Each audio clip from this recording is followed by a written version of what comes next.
بأول رد على شائعة انفصال الفنان أحمد فهمي عن زوجته الفنانة هنا الزاهد بعد خلاف هامة شقيقه كريم فهمي وزوجته دنيا. أكد فهمي أن كل ما تم تداوله من أخبار مجرد شائعات، وقال لما يبقى في معلومة صحيحة بطلع أأكدها ولو غلط بطلع أنفيها. وأضاف أحمد فهمي من خلال لقائه من كواليس العرض الخاص لفيلمه الجديد مستر إكس: أصل متعود لو ما طلعش عليا إشاعة في اليوم بقلق، ودي شغلانتي ودي ضريبتها. لما يبقى في معلومة صحيحة بطلع أأكدها ولو غلط بطلع أنفيها.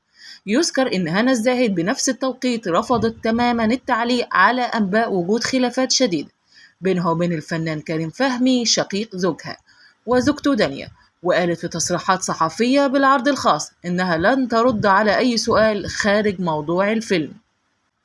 وسبق أن وجه النجم كريم فهمي رسالة غامضة للتحذير ممن وصفهم بالناس الناقصة، تضمن تعريفا لهم، وكالعادة مؤخرا تم استغلال الرسالة لتغذية شائعة وجود خلافات عميقة بين كريم وزوجته من جهة، وبين النجمة هنا الزاهد زوجة شقيقته أحمد فهمي، على خلفية ظهورها في الإعلان الترويجي لفيلم مستر إكس وتحدثها بطريقة منفرة عن عائلة زوجها.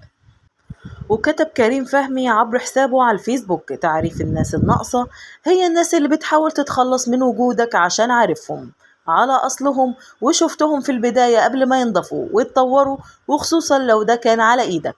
وعلى الفور تم استغلال الرسالة للإيحاء بأنها جزء من الأزمة العائلية المتصاعدة بين كريم وزوجته دنيا من جهة، وبين زوجة شقيقة أحمد فهمي من جهة أخرى، وهي الأزمة التي تم ادعاء وجودها بسبب إلغاء هنا متابعة كريم وزوجته والإبقاء على متابعة زوجها فقط، وقيام كريم بإلغاء متابعة الزاهد.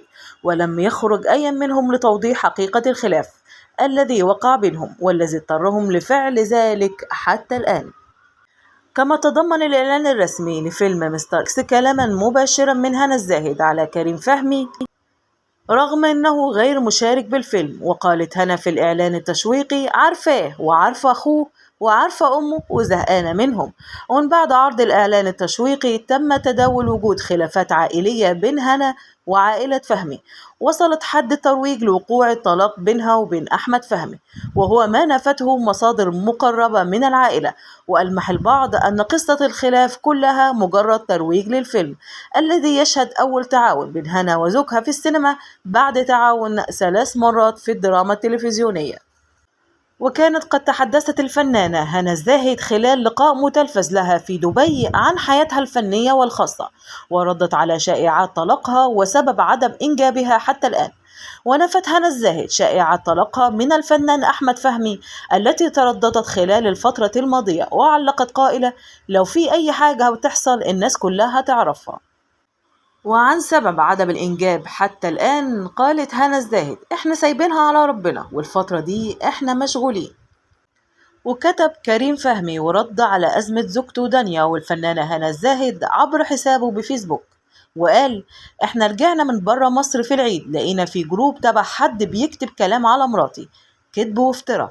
طول عمر مراتي ملهاش علاقة بالوسط الفني ولا بالمشاكل، وحتى علاقتنا الأسرية كلها السابقة كلها احترام من جميع الأطراف. مجانين السوشيال ميديا ومجانين شراء الفولورز دخلونا فيها، حسبي الله ونعم الوكيل. أنا آسف إني برد، أرجو ما حدش له دعوة بينا وخلينا في حالنا زي ما احنا طول عمرنا، وما تدخلوناش في مشاكل ملناش دعوة بيها، ونبقى كبش فدا مع احترامي للجميع. بس كفاية عبس، أنا ما كنتش ناوي أرد عشان عيب، بس كفاية كده. أتمنى تكون الرسالة وصلت. وعلى الرغم من إلغاء هنا الزاهد لمتابعة شقيقه كريم فهمي وزوجته دنيا، إلا نتدخل البعض قام بتهدئة الأمور بينهما. وحرصت هنا الزاهد على حضور العرض الخاص لفيلمها الجديد مستر إكس مع أحمد فهمي والحديث عن دورها وهي تلعب شخصية حبيبته السابقة. وحرصت هنا الزاهد على حضور العرض الخاص لفيلمها الجديد مستر إكس مع أحمد فهمي والحديث عن دورها وهي تلعب شخصية حبيبته السابقة. وظهر في البرومو عدد كبير من الشخصيات الفنية والرياضية كضيف شرف، وعلى رأسهم عمرو يوسف وريم مصطفى وأحمد فهيم وأكرم حسني، بالإضافة إلى بيج رامي وإبراهيم فايق. وحقق الفيلم إيرادات عالية في دور العرض المصرية، ويتزعم أحمد فهمي خلال أحداث الفيلم مؤسسة تحاول مساعدة الرجال المظلومين في الطلاق من زوجاتهم. وبكده تكون انتهت فقرتنا مع تمنياتنا بإن تكون دي مجرد إشاعات مش أكتر، وربنا ما يجيب خلافات ما بينهم أبدا.